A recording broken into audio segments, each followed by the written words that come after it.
So just to give everybody a little bit of a background of the I guess the structure of the call, and then hopefully the content of the call. The goal is to kind of have like a fireside chat between Roman and myself.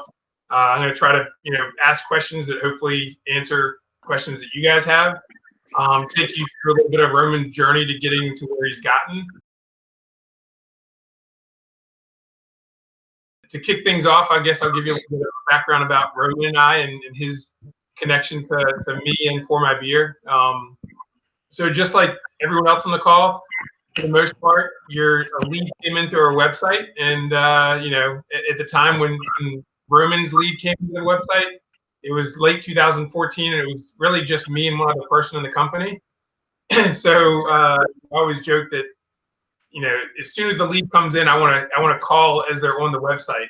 So I remember calling Roman as soon as the lead came in, and it was for like a free beer wall or something like that, and I was called him, and he picked up, and we started talking, and I like to classify Roman at the time. I was like, oh, he's just a dreamer. He's some guy that wants to open a bar, whatever. I mean, we get a lot of leads, and you don't really know who's real and who's not. But Roman was like, yeah, I don't know, I might open a bar in New York or Colorado or Chicago. And I was like, well, I'm in Chicago, so why don't you swing by our office sometime and we can meet up. So we met up, and those of you that clicked on any of the links that I shared in the Facebook feed, I mean, Roman had just gotten off about a year sabbatical where he traveled Europe or South America, and then bought a minivan and drove around the United States with his drum set and his golf clubs, and just kind of was going on a little bit of a vision quest, I guess. And then we met, and we hit it off, and I said, well, you don't have any restaurant experience. How do you plan on kind of learning about the restaurant industry? And he said, well, I was just going to get some jobs here locally and learn it from that side. And then I was like, well, I could use some help here if you want to work here. And I gave him an insulting salary, not on purpose, but I couldn't afford to pay him much. So I was like, hey, I can give you something, and if you close any deals, then you get a percentage of the sale. And so he was like, yeah, let's do it. So he worked with me during the daytime and worked in the bars in the evenings. And for I guess the bulk of 2016, he was fully engaged with PourMyBeer as an employee, and just got to learn a lot about our technology. And then he started scouting out spots in Wicker Park, found a spot, and that was kind of where the Tapster story began, to some degree, or really took shape. So, my goal is to again let Roman tell you it from his experience, but also kind of take you back to what it was like when he first opened up, and some of the challenges that he faced that he had to figure out. So, I guess without taking any more words out of Roman's mouth, I'll let him kind of jump in and start down the Tapster path. Yeah, so thanks for hosting this, Josh and Tanya, and everybody for joining. That is a good summation, Josh, of kind of how we started everything. But I think just a little quick background for me, I was never in the bar or restaurant industry. I never even worked in a bar. I was in advertising for years, 10 years in San Francisco doing digital media, and then in Chicago for a couple years. And I just kind of wanted to do something different and figure out something that made a bigger impact, I guess, for myself and the purpose of what I want to do. And in talking to Josh, really figured out that the vision that I had, I had at first, because this is 2014, I didn't see a lot of these tap walls. I pictured an ATM where you could walk up and pay and do like all your stuff there. Now we all know that there's a federal law, you can't directly vend alcohol, so that's understood. But in talking to Josh, it really opened up the door of this whole new avenue of what we can do and what I want to do. And it's been a wild ride. But I do value the time I had with you, Josh, kind of the most in my background, for knowing what PourMyBeer is all about and talking to everybody trying to do it. So I was kind of learning as much as I could from other bar owners and restaurateurs, what they were trying to do with self-pour. And so I kind of learned what to do and what not to do. And then when I opened, I really kind of optimized as best I could. And of course, like everybody knows, you learn so much when you open that it keeps evolving. And we kind of we're continuing to evolve. So once, I'd always have a plan of an activity bar. So including like games and, interactivity, and the self-pour was kind of just an add-on. And what happened is it ended up being the focus and what everybody does. And so it's been an amazing ride. And we were the first in Chicago, and we've got 2 now in Chicago, and I've got Seattle already under construction and ready to go. So I'm very passionate about what we're doing, and I say we in terms of the whole Pour My Beer family. But for me specifically, is really getting this model out to the masses for people to really enjoy and be able to try something and not be forced to pour a full glass of some sour they might not want, or a stout or something like that. I really like the model and the freedom it affords people. So that's kind of what brought me here. So take us back to, I guess, maybe late 2015, I guess? Was it? Wait, no, was it? I'm trying to think. When did Tapster Wicker Park open up? Was that 2016 or 17? 17, March of 17. You were with us all of 2015 and pretty much all of 2016 as well. Yeah, it was like a year and almost 2 years with you for sure. Yeah. So anyone that has had the pleasure of meeting Duncan McGeoch, you can also thank Roman, because Roman at the time was taking incoming leads, and we got a lead from some random kid in Australia that said he was from Wagga Wagga and wanted to work with Pour My Beer as a free intern. And Roman got him on a plane, and he ended up in Chicago, and he was with us for like 3 years, and he's still with the company, just working from Australia now. But just the universe works in mysterious ways. Raising the capital for Tapster and in partnerships. I mean, maybe share a little bit of that experience, because that was the first for you as well, right? You'd never really had to raise capital for a business, but who kind of helped you down that path, but also, I don't know, what did you do different from Tapster 1 to Tapster 2 to Tapster 3? Sure. Yeah. So that's a good point. So Tapster 1 was all friends and family, right? So I knew everybody who invested, or Sean, my business partner, knew everybody who invested. So, basically it was, hey, this is a new concept. You know me. They knew me for many years, and they knew my professional reputation and what I've done with my business in the past. And they knew that I would not venture onto something that I didn't think I could do. So I think having their faith in my pocket helped a lot with raising that money. Now, in order to raise that money, I advised on a lot of people on how much, ROI you give your investors. What are you supposed to see? I think the industry standard is about 8%, right? So you get 8%. You give me 100,000, I give you 108,000 back, and then you get an equity position. That's kind of like the standard, right? I almost doubled that in my first one, right? Which is super aggressive. But I just figured, fuck it, I don't know these. They don't know me in terms of business. I took it as an honor for them to invest with me, so I wanted to honor that by giving them a lot more return for that first one. Now, that's done very well, and they're very happy. The second one, because we just bought a business, the first one was an empty shell as well, so we had to raise it all, build it all. The second one was already a business that we bought, an operating bar. So we got an SBA loan. Me and my partner, we got an SBA loan in Chicago. And so it was just him and I for that one, which made it. The crazy thing about the second one, you remember? So I've been doing self-pour since 2010, and I had sold a beer table to a guy in Houston at a bar called Pub Fiction. And then Roman's like, hey, these guys that own a building here, why don't you come meet them? I think we're going to turn this into a Tapster. And I meet him, and the guy says, yeah, I own some places in Houston. Turns out the guy that owned the building that Tapster 2's in was the same guy that I had sold the beer table to in Houston, 7 years earlier. So it's just kind of crazy how stuff like that works out. But yeah, they were done. They didn't really want to run that business, and they actually approached you, right, Roman? Yeah, they were happy that we came in. They knew about us, and especially Mike, the guy who you're talking about in Houston, was all for it, just because he was like, hey, I know this concept. I know Josh.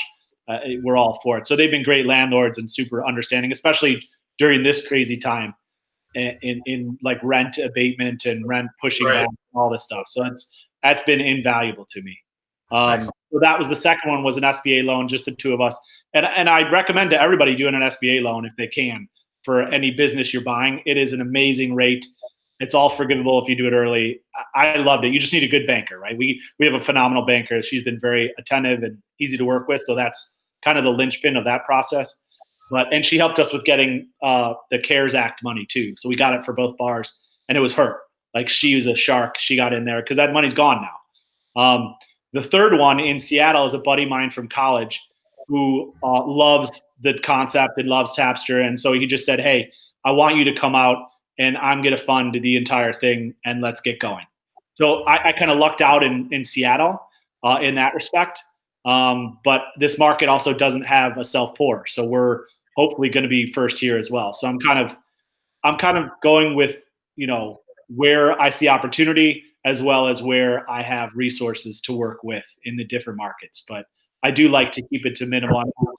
Everybody knows this, but keeping it to minimal partners is a lot easier. And it's just, if you can do it, obviously you're going to do it. So that's luckily how it worked out here. Going back to the when Tapster first opened, I remember there was it seemed like every time I talked to Roman, there was like something pretty dramatic that had happened. Like, I don't want to put words in your mouth, but he got a really good deal on a cooler, and then the cooler broke. He got his layout with Micromatic on the way the wall would look, and then the guy came and cut the holes, and they were the wrong place. And, take some of those stories, and if you can kind of talk about what happened and then how you prevented them from happening in future Tapsters. Yeah, and it's funny that the Micromatic one's an easy one because I don't know of the people doing this, how many people have used Micromatic or not. Obviously, they're the biggest one doing the tap walls themselves because we're really creating a new revenue source for them and a new division of doing these tap walls. I stupidly wanted the tap wall, the stainless, to go all the way up past the screens. So then it would all be this stainless look. And of course, then you're opening yourself up to all this minute room for error with the screens being cut out of the stainless. And it wasn't cut the way it should have been cut. So we had holes that weren't there. I had to have stainless guys come out and do it. I had to have I made my own screen covers to Josh's delight. And so we had to have those remade. And the cooler, I just got this crazy deal of the used cooler, and then it just the condenser, everything fell apart. It was a nice learning lesson for somebody new in the industry, and I'm sure everybody who's done this before is like, you're an idiot. But I learned and kind of came over it, and it was trying. But I think those things are huge in learning, like, hey, how do we build this tap wall? What's the best way to do it so that you can customize what you want to and not worry about stainless steel issues, because cutting through that is such a nightmare. What's the difference in Wicker Park, Lincoln Park? So Lincoln Park's the newer one. It's a smaller version of Tapster, kind of a neighborhood bar area. But when you built that wall very different than you did the one in Wicker Park. Good point. Yeah. So in Wicker Park is my first one, and we put the tap walls up right against the wall, right against the back wall, because it was a more narrow room, and that's just kind of how it worked. I wanted to maximize the size of the room, and we've always put all the glasses on top of the tap wall. Some people debate whether that's smart or not. I've never worried about it. We've never had people breaking glasses, pulling them off the top. I think it's an easy way, and I think it looks good in terms of being able to see all the glassware above the taps and grabbing it right there. So you don't have to go anywhere. You're looking at the screen, you look up, grab, go. Some people put it under too, but I don't like the activity of bending, making people bend over for it. So that was Wicker Park. Now the issue for me is Wicker Park gets mad crowded. I mean, we're talking, you can't move around at times. And the issue is when those glasses deplete, our bussers had to walk through the crowd with these trays of glasses, and it was a nightmare. I mean, I felt bad for them. I had to sometimes guide them through them and move people out of the way. Not to mention they're in front of taps, blocking the way. So when we went to Lincoln Park, which is a smaller bar, and it's more of a corner bar. So imagine an Irish pub with a long bar and then kind of tables and booths around there. What we did is to minimize the cost, we just took out the bar, physically took out the bar itself, and put our tap wall in. Now, what I kept in mind was that issue I just described, which is going through the crowd with the glasses when that crucial time when you need high throughput for so many people going to the taps. I figured let's eliminate that completely. and let's put the tap wall out from the wall. So I pulled the tap wall off the wall, I think like 5 feet, 4.5 feet. And then I put all the dishwashing and glass storage behind the tap wall. So literally my team, when we're crazy busy, can stock the wall from behind. So you're not going through the crowd at all. Now, I don't think this is for everybody. I think a lot of bars and people that are doing this have huge space, so they don't really need to worry about it. But for us, it really made sense because you could not be in the way when people were getting the glasses. You can get it really fast.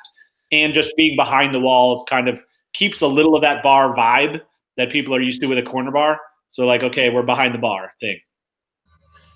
Roman, are you going to be, sorry, question here. Roman, are you going to be using the same technique for your Tapster location too? Are you going to be able to do this with the glasses? You meant Seattle, right? Yeah, Seattle. Did I say something? Sorry, I meant Seattle. Don't worry about it. So, no, we're actually going to do it differently in Seattle. This will be the first time because, again, I still, even though I've been doing this for whatever, 3.5, 4 years, I still am trying to explore different ways to do this and what's going to work and what's not. So in Seattle, we're in a brand new building. It's the Google building. So there's like 4,000 Googlers. It's a brand new building. All the space is just wide open and you can do whatever you want, which is a first for me.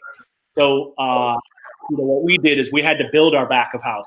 We had to do all that. So rather than building kind of a full wall and then behind it have the glassware, we built the tap wall to the ceiling and then a lot of room for glassware on the side. So we're actually going to do it so that you walk up the tap wall, go to the ceiling, it has screens above it, and then to the side is like a huge rack of glasses, one for non-alcoholic, one for alcohol. Do you have anything that you are doing right now in the Seattle location that was like a no-brainer compared to something that wasn't ideal in your 2 Chicago locations? Oh, that's a good question. I don't think so. I don't think it's like a no-brainer. I just think I have this weird philosophy that we have such a high-tech concept that this self-pour is so high-tech and so futuristic. I wanted it to be low-tech everywhere else. I wanted all the games we had to be low-tech. I wanted everything to be kind of a more homegrown kind of vibe. So I avoided putting TVs above the tap wall. So that's what I do moving forward. I'm still not a huge fan, but I think it really helps with sales. I think it helps with customers knowing what they want to look at. And if somebody's sitting in the bar, they can look up at the screen for the menu, and then they might get thirsty. So it kind of helps with sales too. But that's something I will definitely be doing from now on. So we have TVs above just for the menu. We really tried to avoid that in the beginning. I didn't want that look. You've done a good job at building a community in each of your locations. It seems like, between your staff and the regulars, there's a really good vibe there. But, as you got to know some of the regulars and your staff became more, I guess, part of your organization, are there things, or feedback you got from them that has impacted how you manage certain aspects of your business or certain, processes that you've implemented? Or like, what's something that you can't necessarily take credit for that your team has really kind of driven the evolution of Tapster? That's a good question. I'd have to think about that for a sec because I guess a lot of that happened together. So I don't know if it was one or the other. I'm very open to ideas. I'm not the type of person who thinks I know everything. So I'm constantly trying to learn as much as I can from the staff. So from the beginning, it was always like, hey, what can we do? What do we do? I for sure can't take credit for our beer buying. I don't do that. So that is totally on my team, and I give them that freedom. I also give them the freedom to wear whatever they want. I don't want it to be this cookie cutter, uniform-based space. That's just my style, right? And so having them express themselves and be their own people is important. There was also some cooking classes that we started including, and that was a recommendation of one of our staff. So that has been really fun to have in the space. They bring all the stuff to cook. They take it all when they leave. It creates like a new atmosphere for people. So that's been kind of a fun. And, I definitely pushed trivia. I definitely pushed open mic, a lot of this stuff. My staff has been pushing open mic music too, so we're going to start doing that as well. So there's a lot of stuff that we do together that I think is really key. And I think the TVs definitely were their recommendation over mine because I didn't really want them. So I gave in.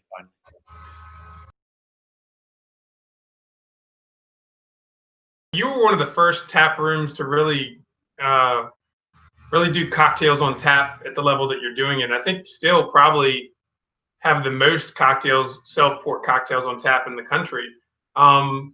Take us through some of the early experiments of that, and then how it's. I mean, we've got a whole web page designated to that.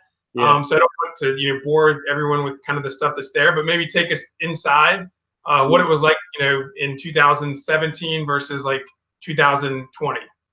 Yeah, I mean, talk about the Wild West. We didn't know what the we were doing when that started. Like, it was just. It was so new. Nobody was doing it. Like, there were some bars in Chicago that have like 2 or 3 cocktails on draft, and they're all gin and tonics or vodka soda or like, something very simple.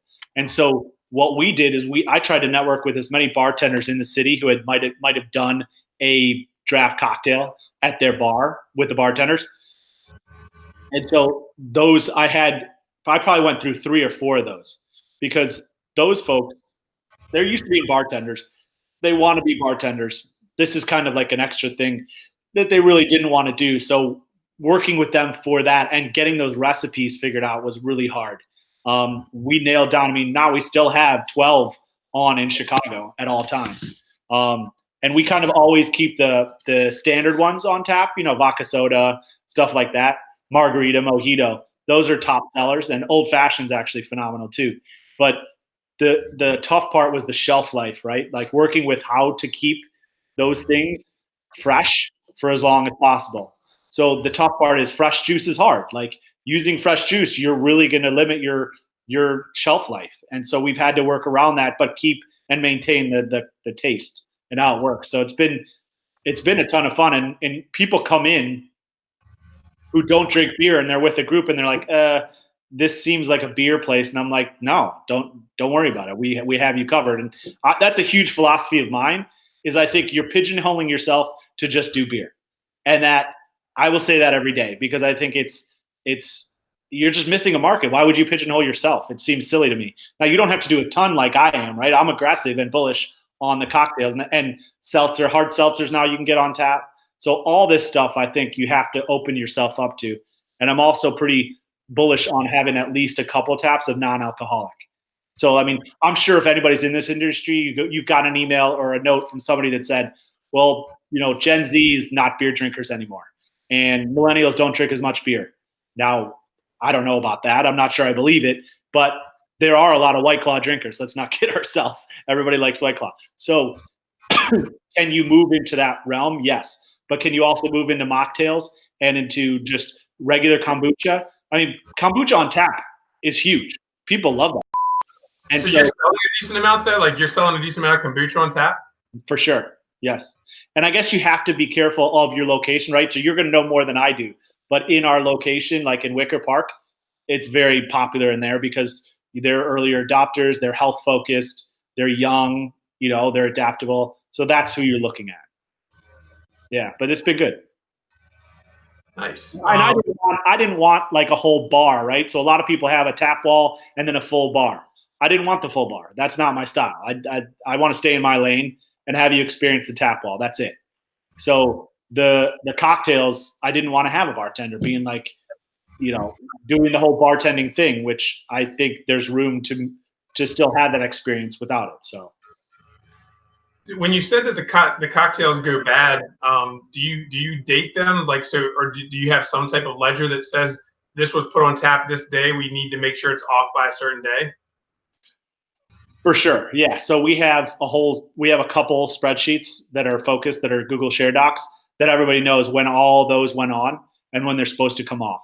And so we're pretty diligent about keeping an eye on those, and then also shaking them. So there's 2 ways to do it. One, you can shake it yourself, the keg itself, to like keep it moving. And our bartenders, our staff does that. Usually our support bussers who do that.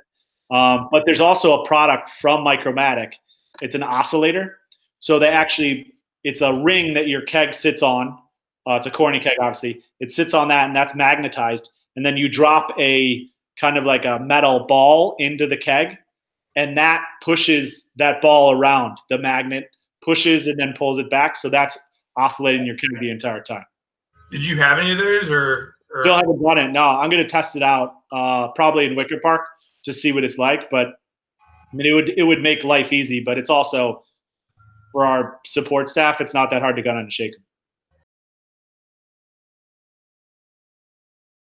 I guess take us through some of the biggest curveballs that you got in the first year and how you managed them, and then what you learned from them. Yeah, so I'd never obviously run a restaurant. So we started the first location. It was easier to get a liquor license with food. So we did a deli, right? We had a little deli in the back of Tapster and just thought it would be easy to do meat boards, cheese boards while you're drinking. So we did that for 7 or 8 months, and it was brutal. Managing food, doing that, I had no clue what I was doing. So I kind of left it up to people who also didn't know what they were doing. So it was just, it was a show extraordinaire. So after doing that for as long as I did, I was like, we have to pivot away from this and not do food. Now there's like 2 different schools of thought here, right? One, you're losing a ton of revenue by not doing food. And I get that. Keeping people in your place is a lot easier with having the food there. I'm not going to argue that at all. But for me, I really wanted to maximize that space because we get so crowded on the weekend that I wanted to make sure that we had that space for private events and stuff like that and still allow pop-up food spots. So we had a girl who did tacos. She would come in just with like a little fryer and do her taco sales out of there by herself. Super easy. Don't need a kitchen for that. And kind of evolved away from that. That was kind of the biggest learning that we had. And then, allowing people to order in food and bring in food whenever they want is a big, big deal. But I think the kitchen was kind of the biggest pivot that I had to deal with. Did you see your revenue increase at all when you opened up that back space, or what was the financial impact of getting rid of food, which I think you said was like what, 5 or 10%? Yeah, it was really small. So no, we caught that up right away. Not to mention we lowered our labor and we lowered our cost of goods. So it was kind of a no-brainer in the end. After looking at it, I was very happy with what happened there. And you're using another method of, getting food to people that wanted it Tapster now. Maybe you could talk about that a little bit. Yeah, it's a company called Second Kitchen. So those guys, they put a ordering kiosk in your place, and that goes directly to a kitchen within a mile radius of your choice. So you could choose a restaurant near you to let your customers order directly from an ordering kiosk to that kitchen, and then they handle delivery and everything like that. So that's been a no-brainer for me too, and we'll be using that in Seattle too, just because it still allows my customers to get food whenever they want, and sometimes just as fast as if you ordered it at a restaurant. So the delivery's coming, they're handling it. It kind of fits into our world of self kind of pour and self-ordering. So they've been a good partner for us.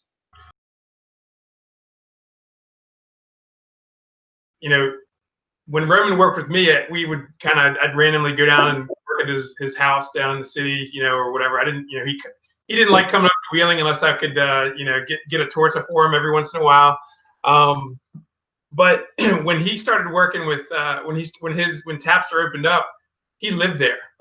He was there, 3 or 4 hours before the first employee. He was there, closing pretty much every night. And, I think, that level of commitment really kind of bled into his team. And, I wanted you to kind of talk on this side of it is, I don't think you've had really any team turnover since Tapster's open. I mean, really, maybe talk a little bit about your philosophy there, or like why you feel like, some of the things that you've done or you do to maintain the team that you have and continue as you grow. Yeah, it's an interesting point, and I take for granted because I haven't been in this industry before. So I just feel like there is something going on that people love working there and they stay there. And even when they leave, it's because they're starting a full-time career somewhere, doing something, I think A, I think we pay well, and B, I think we give them a lot of freedom to kind of be their own people at Tapster. It's not like you're in this little mold and you have to act this way. We want people to kind of share their ideas and be part of this and enjoy it. So obviously I think the pay is number one because it's not bullshit. Like people want to get paid. So they enjoy that. It's also not as hard as bartending, right? So like you're mixing drinks, you're doing all this, you're yelling at people. Here it's a little different. Like you can take your time and talk to people and to kind of have that human interaction. So it's almost like taking a retail person and bringing them into this arena because it's that kind of personality. It's positive, it's talking to people, it's non, pretentious. That's kind of the vibe that we're going for. But I mean, we've had a really lucky group of people, and it starts with the GM, right? So like having an important GM who's there all the time or close to all the time with you is so important. And then, yeah, I think from my perspective, I worked 90 to 100-hour weeks. I was never not there. I closed every night. I opened every day. And I still had people with me, but it was just so important for me to be in the mix to see exactly and learn everything that's going on. And I think that bled, like you said, to everybody else realizing, hey, this guy's mopping and he owns the place. Like, I think I can handle doing this too. I'm doing the toilets. I still did the toilets even right before I left for here. Like, I don't give a shit. I do that stuff. I know a lot of owners want to be above that and be like, hey, I did all the work. I got this thing set up. I took the risk. That's it. I think that's a mistake. I think you need to stay in the weeds because you want to see what people are doing. Sammy is asking what has been the model for employees for a self-pour taproom, like tips, no tips. Can you talk a little bit more about that? Sure. And what was the first part? The model you said? Yeah. What is the model like for the employees? Yeah. So everybody gets tips, and everybody gets a nice a base, but then as well as tips, right? And we pool all of our tips.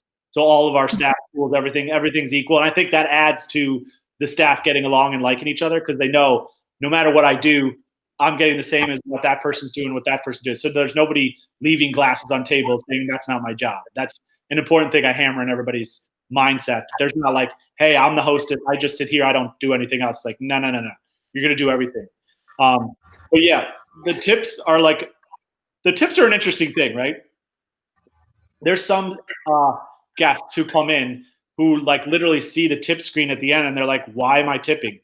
I don't, and they say it out loud, which is super, I would never do that, but they do.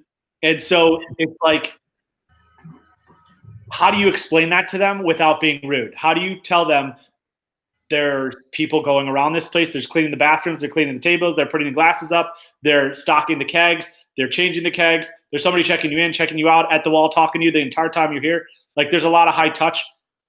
In the end, I just say it's optional. You don't have to tip. There's a lot of people here making sure your experience is good and the place is clean and the place is well kept. So we'd appreciate it. And then the tips are always shared. And I always make sure my staff says that too, is that it's not, first of all, it's not, you don't have to tip. But second of all, we share all of our tips and it really does help us. So that's, and we have a good, our tips average around 15%. Like it shocks people that they're like, wait, really? And I think I'm interested to see what Seattle does, but I got a feeling Seattle's going to tip just as high because it's a very wealthy city too. If not more, because you're in a great location there with the Google and Amazon and all the offices there. It's crazy. Yeah, you'd hope for sure. And the big change before you go, the big change with Seattle is we're going to be open at noon every day. So we had to, the landlord made sure that we're open because it's an active campus they want. So we're going to be open at noon and really see how the workspace does. So, there's so many spaces that are cafes and coffee shops that people work in. I think self-pour belongs in that category. And so I'm really excited to see how that works in Seattle. Can you talk a little bit about marketing? First, you're coming from the background of advertising. So if you have any special tips with advertising, marketing the locations, not just at the beginning, but also during being open, if you want the extra push. Yeah, good question. So luckily we were first to market in Chicago. So that a lot of free press on that, right? So people were just super excited. Eater picked us up, Chicago Tribune, like a lot of people just naturally helped. I come from digital media, right? So I'm bullish on doing digital media. So Facebook, Instagram, even Twitter, like you can advertise on all those basically yourself. You don't even need an agency to do it. You can do it yourself. You can read on stuff to do. I had experience, but you can read up on it. But that is crucial. I think you have to be targeting people, and our crowd now, and I'd say this for everybody, is millennials. Like that's the bulk of your business right now is going to come from millennials. And even Gen Z is starting to get into it. But those people, they're getting all their shit online, right? It's all Instagram. It's not even Facebook that much anymore. Like it's all Instagram, right? So kind of making sure you're in front of people and boosting ads and targeting your ads, targeting your posts. I think those are super important in terms of digital media. Now, do you want to do like a banner outside somewhere? Do you want to do a poster outside in your neighborhood, in your city? I don't think that's a bad idea either. I just think that's more capital intensive. And so as a startup, I would recommend highly doing, aggressive either Google AdWords or, definitely doing Facebook and Instagram. Yelp reaches out to us a ton to try to do ads too. I'm not sold on it. I don't think a lot of young people do Google. I don't think millennials are using Yelp as much as somebody like me who like, I was there when Yelp started. So I use that a lot to find my, but most people just search on Google. So if you're doing a Google campaign, I think that's probably pretty safe. Randomly, I was there one time, and I think there was like I don't know, tour of the city or something that came through there, and you're like, yeah, I reached out to them and told them they should come by here, and now they come by here as one of their stops. But maybe speak to that a little bit, because I think it's, to your point, it's not just one thing. It's doing a lot of little things that kind of add up to that. But that I thought that was a really unique way to drive business there, and maybe you could expand on that a little bit. Good point. I never think about that I do that kind of stuff, but I guess it does happen and it does help business. But like when I'm there all the time, I was there 90 hours, 100 hours, and I just live in the neighborhood. So whenever I'm walking around the neighborhood and I'm going to stores that I like, I'll talk to those people and be like, hey, do you want to do a pop-up at Tapster? Do you want to sell some products at Tapster? Do you want to do yoga at Tapster? Do you want to do Pilates? Do you want to do, like, I'm constantly trying to network with other people to bring them into my business, because they're going to bring a new crowd. I'm going to help their business. They're going to help mine. And you want to be, for me personally, I want to be part of that neighborhood fabric. So I want everybody to think about us as part of the team and somewhere to help. Now that beer tour, it's funny. This beer tour used to literally walk by Tapster and point in and be like, yeah, there's Tapster. I was like, why aren't you coming in here and doing your beer tour? So I got them to come in and include us on the beer tour, which is crazy. They weren't. But so we're included now on all their beer tours, and they do a lot in the summers at both locations. And so every city has a beer tour. You just got to look it up, find out who's doing the beer tours, and get them in there, man, because it's really cool. And the customers love it, and they pay before for everything. So the tour already gets the money and pays you directly, so you don't have to worry about anything. But I think it's a huge benefit to get involved in tours, or even just like local free tours. Like if you want to have like a city tour, there's a lot of free city tours. Have them come in. They're going to bring in their guests. Maybe you can end at your place and do drinks.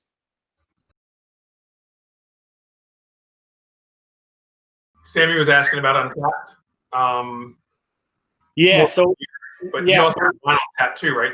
Right, Roman? Yeah, we're on Untapped for everything, and we actually use Untapped for our beer boards. So we tie directly in. So then when we change a beer on Untapped for like what's coming on next, it shows up right on the screen. It shows up as new. So it's kind of a nice feature.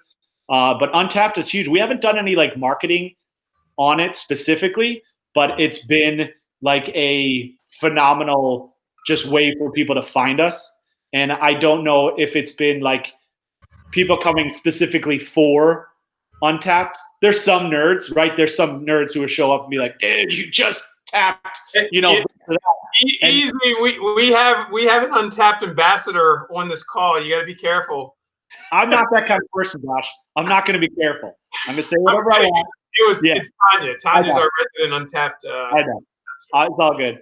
No, I am from Czech Republic. It's not my fault. I was born in the, No, I mean, there are people, and it depends on your where you are, but people definitely keep an eye on Untapped, and they'll show up for something super special. But in general, it's just, it's nice if they check in, if they comment on the beer board, their actual name shows up and you can see they check in, and people like that kind of stuff too. You interact with everyone on Yelp. Do you also interact with people on Untapped? I don't, and that's a good point. I haven't, just because I'm not a huge Untapped user personally. But I know my team looks at Untapped all the time.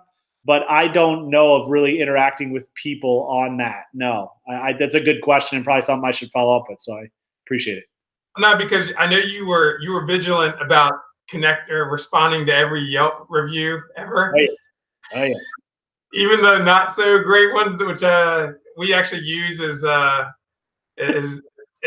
some comedic relief whenever we want to. Great. But you can see me in person with customers that complain. But no, I think that's a great point. Yelp in general, I think it's huge. Coming from the digital media side where I was in, you have to respond. You can't let that sit on your Yelp page. You have to respond. You have to have that conversation with those people, especially the people who are negative, because you want to understand why. It could just be they had a shitty day. And if you look at that person, what I do right away is if somebody writes a bad Yelp review, I read the review, I take a deep breath, and then I check that person's Yelp profile, because I want to see everything that they reviewed. And they might just be a person that reviews negative to everything. And I'll literally bring that up in my response and be like, I see that all your reviews are 1 star. So, okay, I guess we're the same. But other people that reviewed everything great. There's some guy who reviewed like McDonald's with 5 stars and gave us like 2. And I was like, okay, well, I guess I can't compete.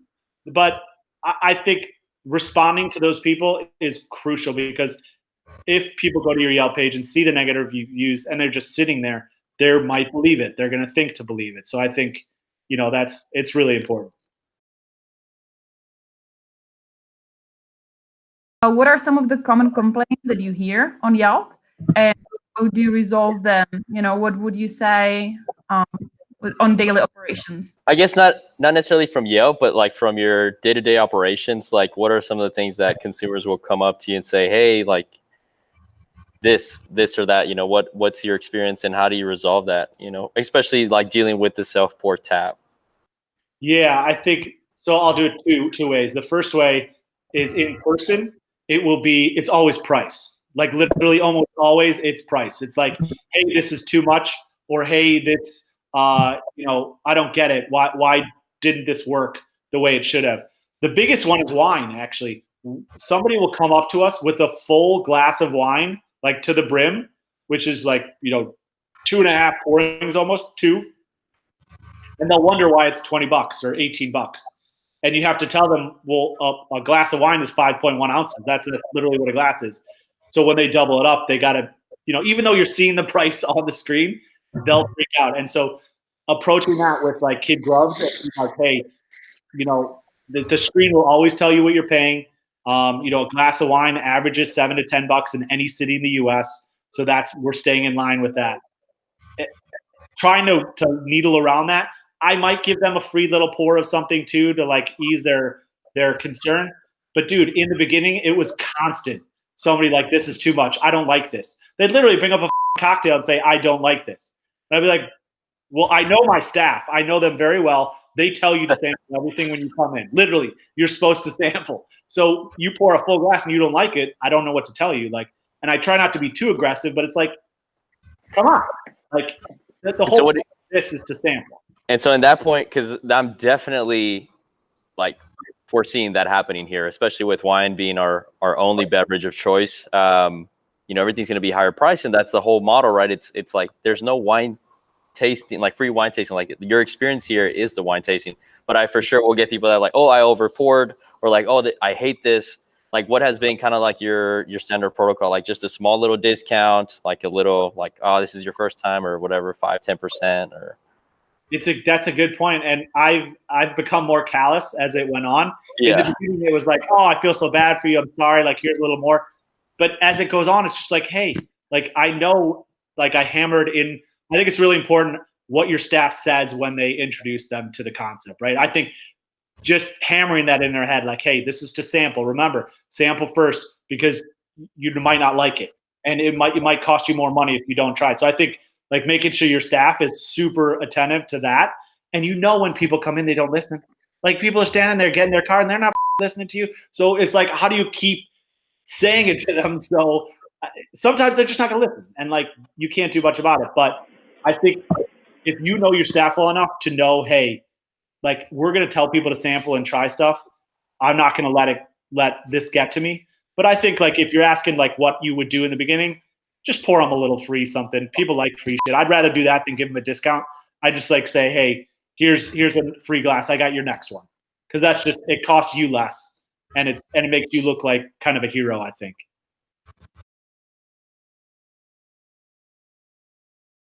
I would love if you can talk a little bit about any loyalty club, if you have anything like that in place. Can you cover that? Sure. And that, I would say that's probably our weakest spot, to be honest with you. We do that through Square is our POS, which we're going to switch at this next location. But Square has a loyalty, and you get points for every $20 spent. And then you can use that as credit in the future. So people sign up for that. Did you say you're switching to Square, or you currently have Square?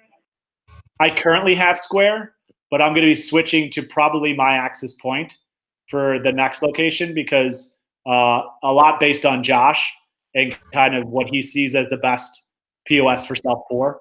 I was thinking about Toast, but I don't think they're integrated as well as My Access Point, so I'm kind of leaning towards that. I don't think Square. Yeah, I think Toast has hidden fees as well. Like you got to be careful with Toast. Yeah, and I can talk to that a little bit. Just not to go too far down a rabbit hole. Toast is a great point of sale system. I actually have a call with their new channel director as well, just to kind of continue to push the issue with them, because the long and short of it is you can't post open transactions or transactions to open checks with Toast. So that's the barrier, and that's outside of our control. Toast is aware of that problem, but that's really the main difference, from a functionality perspective with My Access Point, because every transaction that gets kicked to the point of sales from My Access Point is posted on the open check, and Micros is the same way. Josue is on the call, and they have Micros, and it works that way. But the other big factor I think for My Access Point is that you never have to update your inventory. Every time you post any transaction with any POU, it adds that to your inventory as something, versus with Toast you have to manually push all the updates to your product line. So if you want it to show that you've dispensed anything of that product, it has to be in Toast and in PourMyBeer. Versus with My Access Point, we can send any transaction with any POU, and it's going to log it as something in their inventory. So just my little 2 cents. Yeah, that's good to know, because I think POS systems are like a big part of the operation. Yeah, I think that's been a hard one for me, like just the POS discussion. And I think we went with Square because we were just really early in the game, and they seemed super easy to use, and I wanted an elegant kind of experience and simple for people that already knew the POS. But I think as we're growing and as I want this to be more seamless, I think going away from them is much more important. But I mean, it's tough. I know one of Josh's, hardest kind of battles is POS. Like integration is not easy, and making sure that customers, customers really want to see what they drank that night. Like that is a huge, like fun thing for them to see. And then hopefully some kind of app in the future where you know what you drank in lifetime while being at my bar or any of your bars. That's a huge asset to all of us, that we could say, hey, I know this customer drank sour beers the entire time. Let me send a message to him that we're tapping a new sour. Like that would be gold. So I know Josh is working on that, and I know we collectively, if we keep kind of aiming towards that, I think that should be a benefit for all of us, especially Sammy with the wine and stuff. Like people are going to want to know what's being tapped. You're going to want to know what people are drinking, because it'll help you buy too. So. Yeah, I'm hoping, overall, as time progresses, PourMyBeer will become more integrated with other POS systems. But we're pretty hooked onto Toast, so we're definitely hoping that one gets better. And yeah. I would like to leave it open to discussion. So if anybody has any other questions before we let Roman off the hook, feel free to ask him any questions you might be interested in. I guess if it's cool, I'll jump in real quick. Going back to like the whole tipping aspect, and that's definitely something that's still what you were saying. You make staff feel like they're a part of a big team that is looking out for them. And so what is your, I mean, obviously every state is different, but what would be if you're okay with disclosing it like a base pay and then kind of incentivizing? Because then everybody's at the same kind of playing field at this point, especially with the tips. And the self-pour is like a whole new concept. So you would necessarily, like from a business perspective, you'd want to start off as low as possible, but then you're also like, I want to get a higher quality or caliber of employees because I want to provide the best customer experience now that it's a little bit detached from their hands. So yeah, what are your, if you don't want to disclose like an exact amount, like what are your thoughts overall and philosophy on it? Yeah, no, it's a good question. I would say try to empathize with those people like that are working there and how can they live off what you're paying them. Like it's an honor to me to help people live based on working for me. So can I go above minimum wage just to start? That's like your first gauge. Can you do it? And you need to understand that in your business. Can you afford that? And then, yeah, once you're doing that, the tips will help a ton. Like they help so much with you not having to pay out. And so really pushing for tips. And that's why like having the tips be part of what they get actually incentivizes your staff to be more interactive with the customers, to like be more visible and to be like, hey, I'm helping you out. I'm part of this process. You saw me the whole time. I'm helping. I'm doing this. That's a big deal. I think in terms of what the exact number is, that's tough because it's going to be Texas specific, which I kind of know Austin, but I think it's making sure that whoever that kid is, if it's a total part-time kid, that's a different story than if you got 2 or 3 that are like, hey, I'm a full-time boss here. This is what I do. I'm a full-time GM, I'm a full-time hostess. Those people deserve your time because those people are hard to pass up. And so you got to think about the cost, right? Like if you hire somebody at minimum wage and that person, that whatever, who that role is, keeps turning over, right? You keep turning over. What's the time that it costs you to retrain, the time that it costs you to rehire, the time, all that shit, the ads on Craigslist, whatever, versus paying that other person that you liked more money and then you keep them for a year. It's kind of like it really is needs to be looked at over a long term of like, can you keep somebody in your place for 2 to 3 years? Because that's unheard of. And I think paying them well is a big deal, dude, and giving them ownership. Making them feel like, hey, if I bring you an idea, I'm not going to just be slapped down and like, hey, whatever. Being like, yeah, I'll listen to you. You're here every day. You should be able to help me with my business. I think that's you need ownership in the sense of like just personal ownership, not actual equity ownership, right? Correct. Yeah, no equity ownership. Are you serious with the cat in that picture? Not bad. No, I like it. I like it. He always jumps out. He's our resident Joe Exotic. Yeah, true. Yeah. Yeah, you look familiar. Tiger King. But no, Josh, that's a good question. It's not equity ownership. It's more personal ownership because for me, my staff is like 20. We had 20-year-olds working there, bussers who were 20. So 20 to probably 28 is our staff. But if you're talking 20 to 23-year-olds, they just want to be heard, dude. They just want you to say, I'm listening to you. I'm respecting you. I feel like I came into work today and I was like, I added with my thoughts. I think that goes much further than people realize.